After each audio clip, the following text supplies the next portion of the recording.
सूरजपुर गांव में चांदनी अपनी सौतेली माँ कौशल्या और सौतेली बहन जूली के साथ रहती थी। चांदनी जब बहुत छोटी थी तभी उसके माता पिता का देहांत हो गया था। चांदनी की सौतेली माँ कौशल्या और उसकी सौतेली बहन जूली उस पर खूब अत्याचार किया करते थे। उससे घर का सारा काम करवाती और उसे ठीक से खाना तक भी नहीं देती थी। कौशल्या को सोने चांदी के गहने पहनने का बहुत ही शौक था। एक दिन कौशल्या की पड़ोसन सुषमा उसके घर आई। अरे ये देखो कौशल्या, मेरा नौलखा सोने का हार आज ही मेरे पति दुबई से लेकर आए हैं। सोची तुम्हें दिखा दूं, अच्छा है ना? अरे छोड़ो, तुम्हें क्या पता होगा इसके बारे में। अब तुम्हारे पति ने कहा तुम्हें ये सब दिया होगा। वो क्या है ना कि सबकी किस्मत मेरी जैसी थोड़ी ना होती है। अच्छा, अब मैं चलती हूँ। इतना बोलकर सुषमा वहाँ से चली जाती है, लेकिन सुषमा की कही हुई बातें कौशल्या को सुई की तरह चुभ जाती है। अरे समझते क्या है खुद को? पति ने एक हार क्या ला कर दे दिया? महारानी हवा में उड़ने लगी। अरे मेरे पास इससे भी महंगे महंगे पुश्तैनी गहने रखे हैं। ये गरीब लोग होते ही ऐसे हैं, चार पैसे आते ही हवा में उड़ने लगते हैं। मैं भी किसी से कम नहीं हूँ। मैं भी उसे अपने गहने दिखाऊंगी और फिर पूछूंगी किसके पास ज्यादा गहने हैं। आइवरी, अरे मेरी प्यारी माँ, ये अकेले में किससे बातें कर रही हो? कुछ नहीं। वो चांदनी कहाँ है? मुझे क्या पता, होगी किचन में। चांदनी, चांदनी, कहाँ मर गई? जी माँ, आपने मुझे बुलाया? वो मैं किचन में रोटी बना रही थी। ठीक है, वो सब छोड़ और जा। मेरे ये सारे पुश्तैनी गहने हैं, इसे संभाल कर अच्छे से नदी से साफ करके ले आ। रखे रखे धूल जम गई है। और सुन, अच्छे से चमका कर लाना, समझ गई? ठीक है माँ। अब खरी खरी मेरा मुंह देखेगी या जाएगी? जा अब देखती हूँ सुषमा कैसे मेरी बराबरी करती है। इधर चांदनी सारे गहने लेकर नदी में धो रही होती है, तभी गलती से सारे गहने उसके हाथ से छूटकर नदी में बह जाते हैं। हे भगवान, ये मुझसे क्या हो गया? अब मैं माँ को क्या जवाब दूंगी? गहने कहाँ चले गए? अरे कोई पकड़ो इसे। अरे मेरी फूटी किस्मत, अब तो माँ मुझे मार डालेगी। हे भगवान, मैं क्या करूँ? चांदनी वही नदी के किनारे बैठकर रो रही होती है। रोते रोते उसे बहुत देर हो जाता है। फिर वो दुखी मन से डरते डरते घर आ जाती है। मनहूस, कहाँ थी अब तक? लगता है मार खाए तुझे बहुत दिन हो गए हैं, इसलिए तेरा घर के कामों में मन नहीं लग रहा। सुबह से घर का सारा काम वैसे ही पड़ा हुआ है, कौन करेगा? तेरी मरी हुई माँ या तेरा बाप? अभी कर देती हूँ माँ। अच्छा सुन, जो गहने तुझे साफ करने के लिए दिए थे, कहाँ रखी है? ला दे, मुझे पहनना है। माँ, वो गहने तो। अरे क्या ये वो लगा रखी है? लेकर आना। फिर चांदनी माँ को डरते हुए सारी बात बताती है। यह सब सुनकर तो कौशल्या का गुस्सा सातवें आसमान पर चला जाता है। क्या? तूने मेरे सारे गहने नदी में डुबा दिए? अरे करमचली, गहने डुबाने से पहले तू क्यों नहीं उसी में मर गई? कमीनी, तेरी हिम्मत कैसे हुई मेरे गहने डुबाने की? मैं तुझे जिंदा नहीं छोड़ूंगी। माँ, मुझसे गलती हो गई माँ, मुझे मत मारो माँ, मुझे माफ कर दो। मैं आपके पैर पकड़ती हूँ, प्लीज माँ, मुझे माफ कर दो। लेकिन कौशल्या उसकी एक नहीं सुनती है और चांदनी की खूब पिटाई करती है। तभी जूली बोलती है, माँ, ये ऐसे नहीं मानेगी। माँ, गहने इसने नदी में बहाए हैं ना, अब इसी को बोलो नदी से गहने ढूंढ कर लाएगी। हाँ, सुन कमीनी, अब जा और नदी में से मेरे सारे गहने लेकर आ। मुझे किसी भी कीमत पर मेरे गहने चाहिए, वरना तेरी खैर नहीं। अगर गहने नहीं मिले तो मैं तेरा वो हाल करूंगी जो तुम सोच भी नहीं सकती। चल अब जा और गहने के साथ ही घर में कदम रखियो। चांदनी रोते रोते नदी के किनारे चली जाती है और वहीं बैठकर रोने लगती है। हे भगवान, ये मुझसे क्या हो गया? मैं इतनी बड़ी और गहरी नदी में से माँ के गहने कैसे ढूंढूं? हे भगवान, अब मैं क्या करूं? अगर गहने नहीं मिले तो माँ मुझे मार डालेगी। चांदनी काफी देर तक वहीं बैठकर रोती है। फिर वो सोचती है, अगर बिना गहने के घर गई तो माँ मुझे जान से मार डालेगी। माँ के हाथों से मरने से अच्छा है मैं खुद ही इस नदी में कूदकर अपनी जान दे दूं। यह सोचकर चांदनी नदी में कूद जाती है। चांदनी जैसे ही नदी की गहराई में जाती है तो उसे एक समतल जमीन दिखाई देता है जहाँ एक अलग ही दुनिया बसी हुई थी। वो थोड़ा आगे जाती है तो उसे दो जादुई नदी दिखाई देती है। एक नदी लाल रंग की होती है और दूसरी नदी पीले रंग की होती है जिसमें से आवाज आती है, जादुई नदी में तुम्हारा स्वागत है लड़की, मेरी नदी में आओ।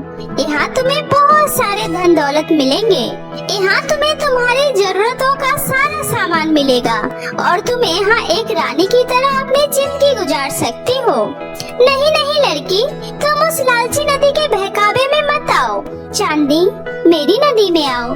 यहाँ तुम्हें बस जो तुम्हें चाहिए वही मिलेगा। चांदनी थोड़ा सोचकर बोलती है, जादुई नदी जी, मैं आपके पानी में ही आना चाहती हूँ।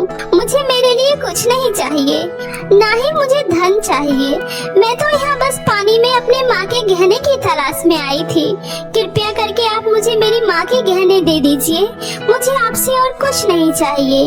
चांदनी के इतना बोलते ही दोनों नदी वहाँ से गायब हो जाती है और वहाँ एक बहुत ही खूबसूरत परी प्रकट होती है। जादुई नदी में तुम्हारा स्वागत है चांदनी। यह सब क्या है और आप कौन हैं और ये मैं कहाँ हूँ?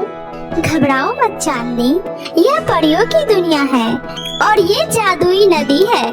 हम इस नदी में डूबने वाले हर किसी का इसी तरह से परीक्षा लेते हैं जिस परीक्षा में तुम पास हो गई। बताओ तुम्हें क्या चाहिए? मुझे मेरी माँ के गहने चाहिए और मुझे कुछ नहीं चाहिए। परी चांदनी को उसकी माँ के गहने दे देती है। साथ ही परी चांदनी को खूब सारे सोने और चांदी देती है, लेकिन चांदनी उसे नहीं लेती है। परी जी, मुझे आपसे ज्यादा कुछ नहीं चाहिए। मुझे बस 10 सोने के सिक्के चाहिए जिससे मेरी सहेली महक की माँ का इलाज हो सके और मेरी माँ के गहने मुझे दे दीजिए। बस मुझे और कुछ नहीं चाहिए। ठीक है, तुम्हारी जैसी मर्जी, ये लो, जाओ और हमेशा खुश रहो। और फिर परी चांदनी को नदी से बाहर किनारे पर पहुंचा देती है। चांदनी खुशी खुशी अपनी माँ के सारे गहने लाकर दे देती है। गहने देखकर कौशल्या बहुत ही हैरान होती है। ए लड़की, सच सच बता, ये गहने कहाँ से आए? क्योंकि नदी में गहने डूबने के बाद उसे ढूंढना तो नामुमकिन है। बता, कहाँ से लाई है? और ये तेरे हाथ में सोने के सिक्के कहाँ से आए? ला, दिखा इसे। यह सोने के सिक्के मुझे जादुई नदी वाली परी ने दिया है। परी, वो कहाँ मिली तुम्हें? और फिर चांदनी अपनी माँ को जादुई नदी वाली बात बताती है। यह सब सुनकर कौशल्या बोलती है, अरे मूर्ख लड़की, तूने परी से और भी गहने क्यों नहीं मांगे? और वो जो तुम्हें सोने चांदी दे रही थी, लिए क्यों नहीं? कौशल्या चांदनी को फिर से एक चाटा लगा देती है। माँ, मैंने भी दादाजी से सुना था उस नदी के अंदर एक जादुई दुनिया है जिसमें बहुत सारी जादुई परियां रहती हैं। माँ, क्यों ना हम खुद वहाँ जाकर परी से ढेर सारे गहने और सोने मांग कर ले आए? अरे वाह बेटी, कितनी होशियार हो गई है मेरी बच्ची। चलो बेटी, हम वहाँ से और भी सोने चांदी लेकर आते हैं। और तू, और सुन मनूस, हमारे आने से पहले घर का सारा काम खत्म हो जाना चाहिए, वरना मार मार कर तेरा कचूमर निकाल दूंगी। इतना बोलकर कौशल्या अपनी बेटी जूली के साथ उस नदी के किनारे जाकर दोनों नदी के अंदर छलांग लगा देती है। तभी वो दोनों जादुई परियों की दुनिया में पहुंच जाती है। थोड़ी दूर चलने के बाद उन्हें भी वहाँ 2 जादुई नदी दिखाई देते हैं। जादुई नदी में तुम्हारा स्वागत है, मेरी नदी में आओ।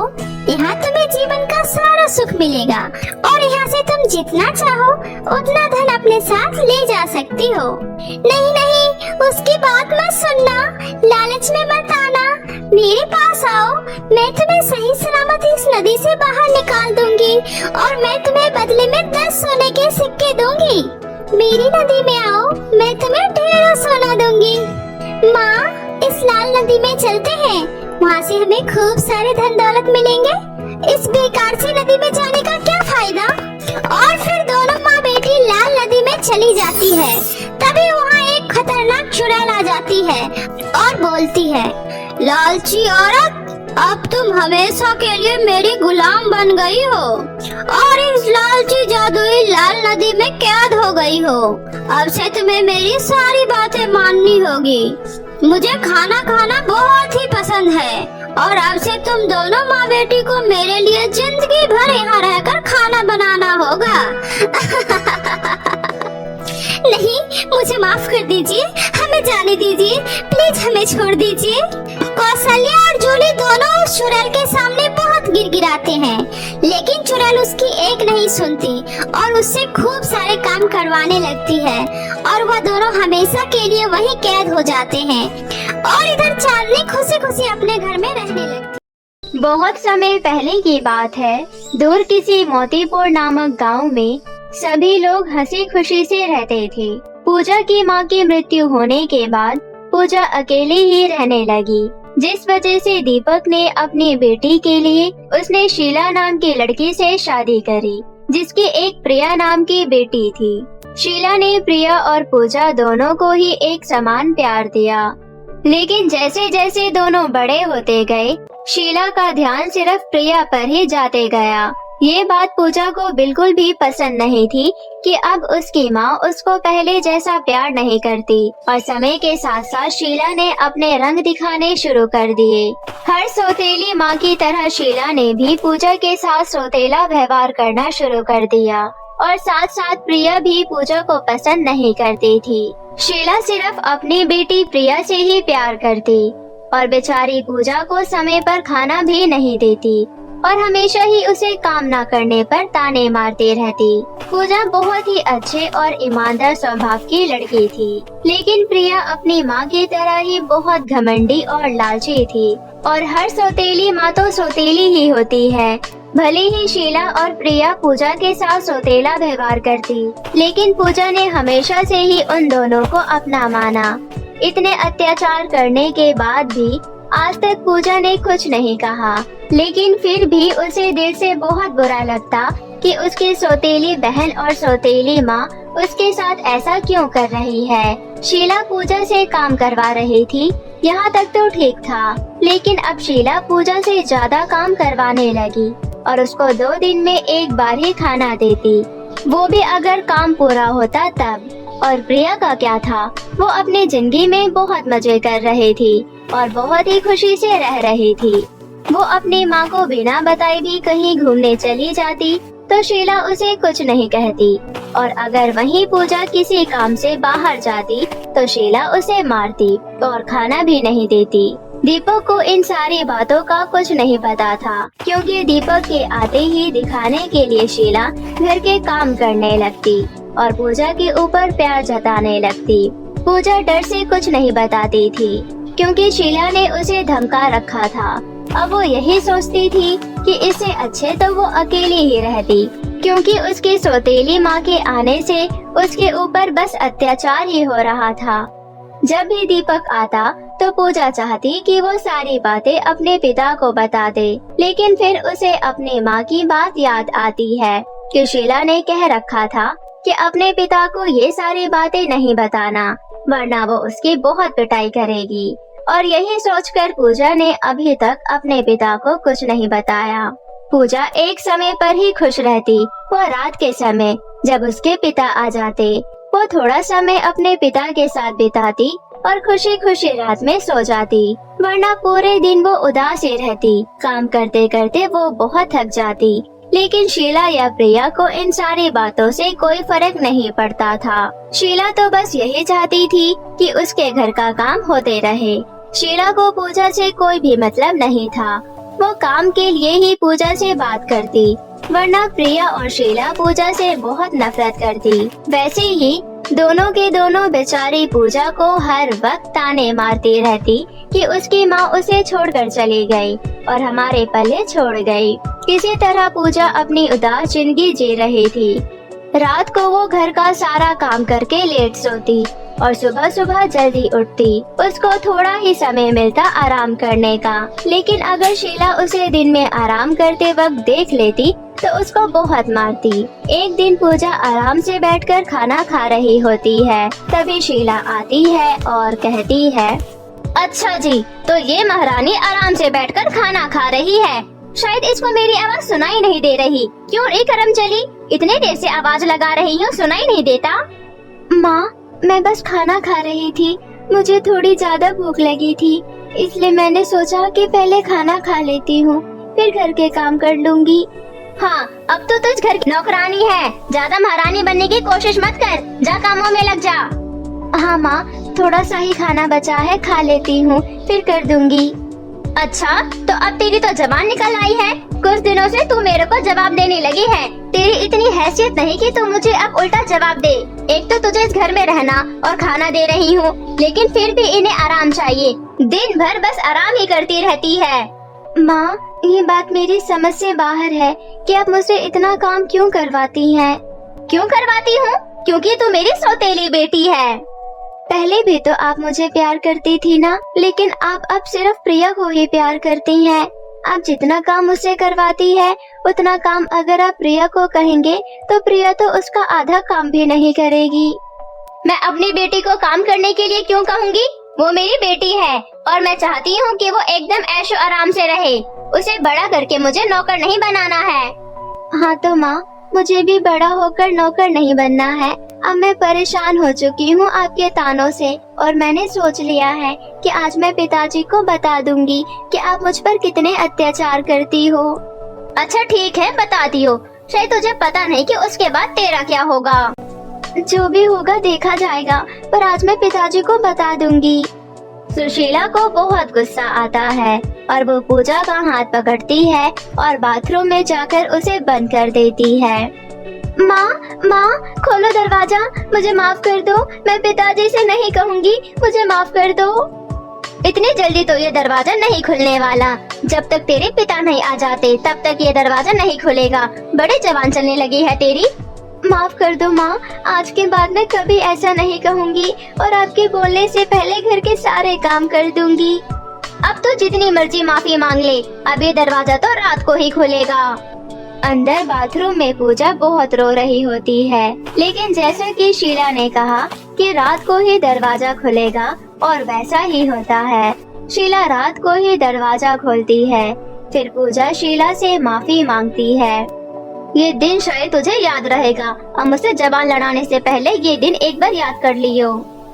ऐसे ही किसी तरह पूजा की जिंदगी बीत रही थी। एक दिन शीला पूजा को दूसरे गांव से अपने लिए चूड़ियां लाने को कहती है। अरे पूजा, दूसरे गांव में जाकर मेरे लिए चूड़ियां लानी है तुझे। लेकिन माँ, चूड़ियां तो यहाँ पर भी मिल जाएगी।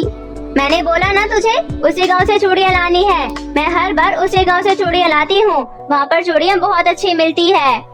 माँ, हर बार आप जाती हैं, तो इस बार भी आप चले जाइए, क्योंकि मैं अकेले इतनी दूर कैसे जाऊंगी। कैसे जाएगी का क्या मतलब है? इतना भी दूर नहीं है वो गांव, बीच में एक जंगल पड़ता है, चली जाइयो। पूजा ने अपनी माँ को ज्यादा बातें नहीं बोली और वो उदास मन से ही दूसरे गांव की तरफ निकल पड़ी। जैसा कि शीला ने कहा था कि बीच में एक जंगल पड़ता है, वैसे ही गांव के बीच में एक जंगल पड़ता था। जब पूजा जंगल में पहुंची तो उसे थोड़ी भूख लगने लगी और वो जंगल में आकर फल ढूंढने लगी। थोड़ी दूरी पर जाने के बाद उसे एक फल का पेड़ दिखाई दिया। उसने फल तोड़े और वो थोड़ी देर बैठकर खाने लगी, और जब वो आगे गई तो उसे वहाँ पर एक गुफा दिखाई दिया और गुफा के अंदर 2 रास्ते थे। तभी वहाँ पर एक जादूगरनी प्रकट हुई। गुफा के अंदर जादुई 2 रास्ते हैं, एक अच्छाई का है और एक बुराई का। अच्छाई के रास्ते पर तुम्हें बहुत सारा ज्ञान और शक्तियाँ मिलेगी, लेकिन बुरे रास्ते पर तुम्हें बहुत सारा पैसा धन मिलेगा। अब तुम बताओ, तुम्हें कौन सा रास्ता चुनना है? मैं अच्छाई के रास्ते पर जाना चाहती हूँ। माँ ने मुझे हमेशा सिखाया है कि ज्ञान से बढ़कर कोई चीज नहीं होती। पैसा तो आता रहेगा, लेकिन ज्ञान से बढ़कर कोई चीज नहीं। मैं अच्छाई के रास्ते पर जाऊंगी। ठीक है, तुम अच्छाई के रास्ते पर चली जाओ। और फिर पूजा अच्छाई के रास्ते पर चली जाती है। अच्छाई के रास्ते पर जाते ही उसे एक बूढ़े बाबा दिखते हैं। उन्हें बहुत प्यास लग रही होती है। बाबा जी, क्या हुआ? आपको कुछ चाहिए? बेटी, मुझे बहुत तेज प्यास लगी है, मुझे पानी पिला दो। फिर पूजा अपने चारों तरफ देखती है। थोड़ी दूर जाने के बाद उसे एक नदी दिखती है। वो नदी में से पानी लाती है और उन बूढ़े बाबा को पिला देती है। बूढ़े बाबा खुश हो जाते हैं और पूजा का धन्यवाद करते हैं। फिर पूजा और आगे जाती है। तब एक छोटा बच्चा दिखता है जिसकी बॉल पेड़ में फंसी हुई थी। दीदी, मेरी बॉल पेड़ में फंस गई, उतार दोगी क्या? हाँ, मैं अभी तुम्हारी बॉल पेड़ से उतार देती हूँ। फिर पूजा उस छोटे बच्चे की बॉल पेड़ से उतार देती है। वो छोटा बच्चा भी पूजा को थैंक यू बोलकर फिर से खेलने लगती है। पूजा भी और आगे जाती है। तभी उसे एक परी दिखती है और वो कहती है, तुमने अच्छाई का रास्ता चुनकर बहुत अच्छा किया। तुम दिल की बहुत अच्छी हो और तुमने सभी की मदद की। उन बूढ़े बाबा को पानी पिलाया और उस छोटे बच्चे की बॉल उतार दी। और जैसा कि तुम्हें एक जादूगरनी ने बताया कि तुम्हें बहुत सारी ज्ञान की बातें और शक्तियाँ मिलेगी, मैं ही तुम्हें ज्ञान और शक्तियाँ दूंगी। जिसके बाद परी पूजा को बहुत सारी ज्ञान की बातें और कुछ शक्तियाँ भी देती है। फिर पूजा खुशी खुशी गुफा से बाहर आ जाती है। उसके चेहरे पर एक अलग ही चमक थी और वो बहुत खुश थी। वो सोचती है कि अभी तो उसे चूड़ियाँ लानी है।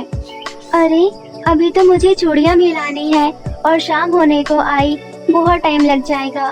कोई बात नहीं, जल्दी से चली जाती हूँ। पूजा के इतना कहते ही उसके सामने चूड़ियाँ आ जाती है। फिर उसे याद आता है कि परी ने उसे ज्ञान के साथ साथ जादुई शक्तियाँ भी दी है। वो बहुत खुश हो जाती है और जल्दी से चूड़ियाँ लेकर घर चली जाती है। पूजा के हाथों में चूड़ियाँ देख शीला उससे कहती है, अरे, तू इतनी जल्दी चूड़ियाँ कहाँ से ले आई? माँ, आपने बोला था ना दूसरे गांव से चूड़ियाँ लानी है, तो मैं वहीं से लाई हूँ। अच्छा, ठीक है। अब रात का खाना भी बनाना है, जाकर जल्दी बना दे। ठीक है माँ, मैं अभी खाना बना देती हूँ। फिर वो सोचती है, मेरे पास तो जादुई शक्ति है, जादुई शक्ति मेरे घर का खाना बना दो। और वो देखती है कि उसका सारा खाना बना हुआ है। वो खुश हो जाती है और ऐसे ही अब शीला जो भी कहती, पूजा तुरंत ही वो सारा काम खत्म कर देती। लेकिन शीला को ये बात समझ नहीं आ रही थी कि वो अब इतनी जल्दी काम कैसे कर देती है। और अब वो ज्यादा शीला से खाना भी नहीं मांगती, क्योंकि वो अपनी जादुई शक्तियों से ही खाना भी लाती थी और खा लेती थी। शीला को कुछ समझ नहीं आता। वो अपनी बेटी प्रिया को सारी बातें बताती है। अरे बेटी, प्रिया को कुछ दिनों से देख रही हूँ, ये लड़की घर का सारा काम कर लेती है और वो भी इतनी जल्दी। इसने आज तक इतनी जल्दी काम नहीं किया। हाँ माँ, और मैं भी देख रही हूँ इसके पास 2-3 नई फ्रॉक भी आ गई है। मुझे लगता है कुछ गड़बड़ है, हमें पता लगाना पड़ेगा। हाँ, हमें पता लगाना चाहिए कि क्या बात है। ऐसा सोचकर दोनों माँ बेटी पूजा के पास जाती हैं। फिर शीला कहती है, पूजा, अब सारी बातें सच बता दे। कुछ दिनों से देख रही हूँ तो घर के सारे काम जल्दी कर लेती है और तेरे पास अच्छे कपड़े भी है। बता फिर, ये सब तू कैसे करती है? फिर क्या था, भोली भाली पूजा दोनों माँ बेटी को सारी बातें बता देती है। दोनों के ही मन में लालच आ जाता है। बेटी, तूने सुना ना, तो एक काम कर, तू भी उस गुफा के पास जा और तू इसमें बुराई का रास्ता चुनियो। ये लड़की तो पागल है जो कि ज्ञान की बातें सुनकर आई है।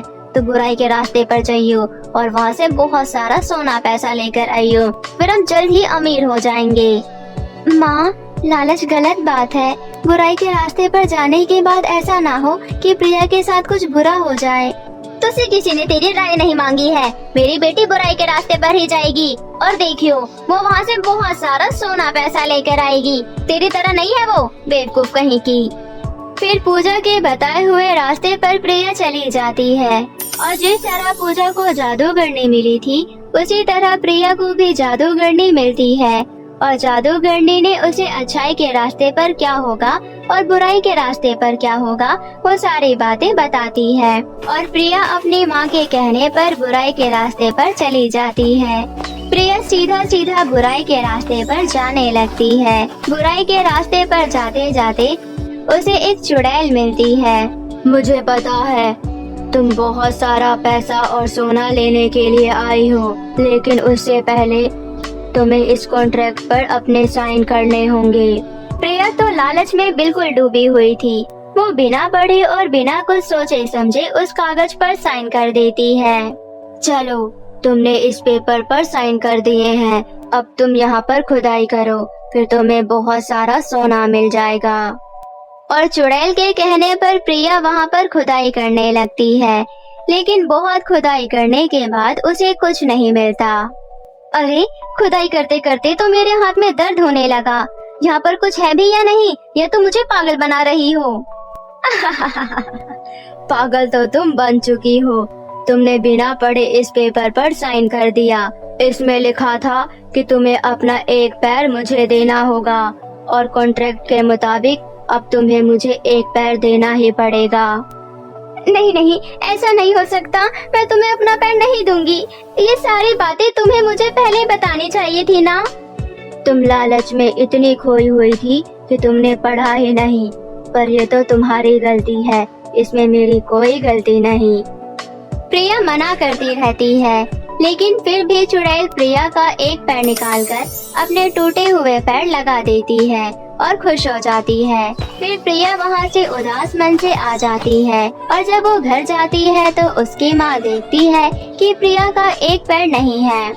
अरे बेटी, ये कैसे हुआ? माँ, उस चुड़ैल ने मेरे एक पैर ले लिया। मैंने कहा था ना माँ, बुराई के रास्ते पर जाने के बाद प्रिया के साथ कुछ बुरा जरूर होगा, और वैसा ही हुआ। लेकिन बेटी, हुआ क्या, मुझे बताओ। फिर प्रिया अपनी माँ को सारी बातें बता देती है, जिसके बाद दोनों को अपनी गलती का एहसास होता है, और अब वो शायद जिंदगी में कभी लालच नहीं करते।